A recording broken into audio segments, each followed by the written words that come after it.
Hello friends, প্রত্যেক বন্ধুদেরকে প্রথমে জানাই গুড মর্নিং, সুপ্রভাত। আমি সকাল সকাল বেরিয়ে পড়েছি ঝাড়গ্রাম ও বেলপাহাড়ি ঘুরতে যাওয়ার জন্য। আমি নিজে ড্রাইভ করে নিয়ে যাচ্ছি, ঠিক আছে? আর আপনারা সঙ্গে থাকবেন। আমি সেখানে ঝাড়গ্রামে পৌঁছে গিয়ে আপনাদেরকে সব কিছু বলবো। কত ভাড়া লাগবে, কোথা থেকে কিভাবে পৌঁছাতে হবে ঝাড়গ্রাম বেলপাহাড়ি, আর কোন হোটেলে থাকতে হবে, কোন কোন স্পট ভালো হবে, এই সব জিনিস আপনাদেরকে আমি সব আস্তে আস্তে করে বলবো। আপনারা সঙ্গে থাকবেন, ঠিক আছে? এখন আমি তো ড্রাইভ করছি, তার ফলে কি হয়, মনোযোগটা হচ্ছে অন্য দিকে চলে যাবে। তাই জন্য আমি এখন রাখছি। আমি পৌঁছে গিয়ে আমি আবার আপনাদেরকে সব ভিডিও আস্তে আস্তে করে দেখাবো। হ্যালো গাইজ, আমরা অনেকটা রাস্তা পেরিয়ে চলে এসেছি। আর ঝাড়গ্রাম ঢুকতে প্রায় এখনও 50 কিলোমিটার মতো বাকি আছে। দেখুন, তার দু সাইডে কত সুন্দর গাছ, কত সুন্দর পরিবেশ, খুব সুন্দর লেগেছে।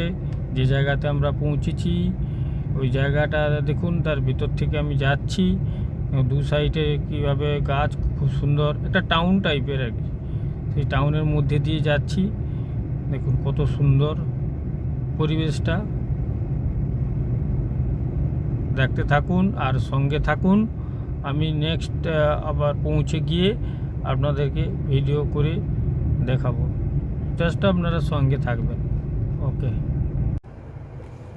হ্যালো গাইজ, দেখুন আমি প্রায় পৌঁছে গেছি।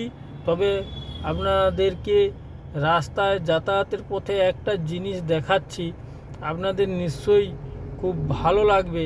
আর আপনারা নিশ্চয়ই সেই নামটা শুনেছেন, কলাইকুণ্ডা বিমানবন্দর, যেটা হচ্ছে সেনাবাহিনীদের প্রশিক্ষণ দেয়া হয়, ঠিক আছে?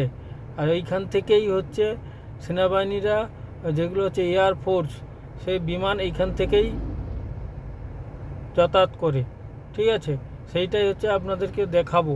আমি সেই কলাইকুণ্ডা তো ভিতরে আমাকে ঢুকতে দিবে না, তাই আমি সাইড থেকে আপনাদেরকে দেখাবো কীভাবে বিমান উঠতিছে, সেইটা আপনাদেরকে দেখাবো। একটু ওয়েট করুন, আপনাদেরকে দেখাচ্ছি। এই কলাইকুণ্ডা বন্দরটি হচ্ছে চারদিকে জঙ্গল দিয়ে ঘেরা।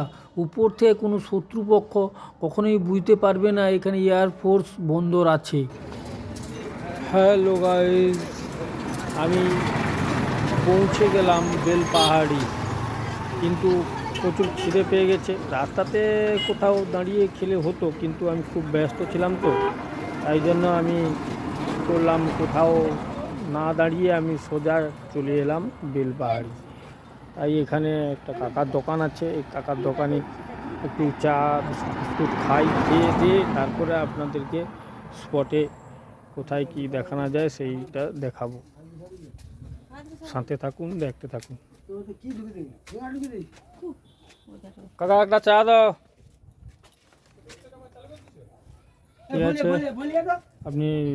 আপনারা সাথে থাকুন, আমি চা বিস্কুট খাই, তারপরে আপনাদের সঙ্গে আবার চলে আসবো। ওকে। আমরা পশ্চিমবাংলার বাসীরা খুঁজে বেড়াই যেখানে একটু শান্তি আছে, যেটা হচ্ছে বেলপাহাড়ির কাঁকড়াঝোড়। এটা পর্যটকদের খুব প্রিয় জায়গা।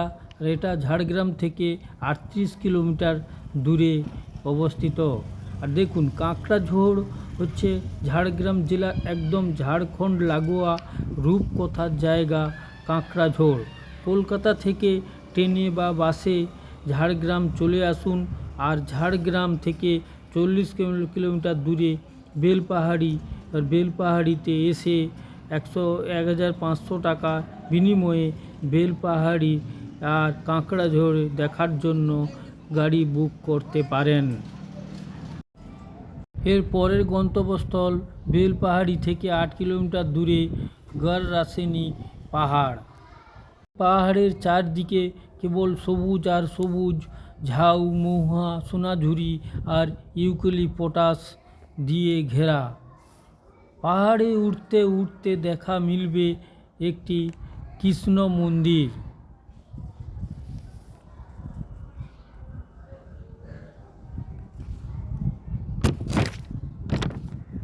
দেখুন চারদিকে কিভাবে জঙ্গল দিয়ে ঘেরা।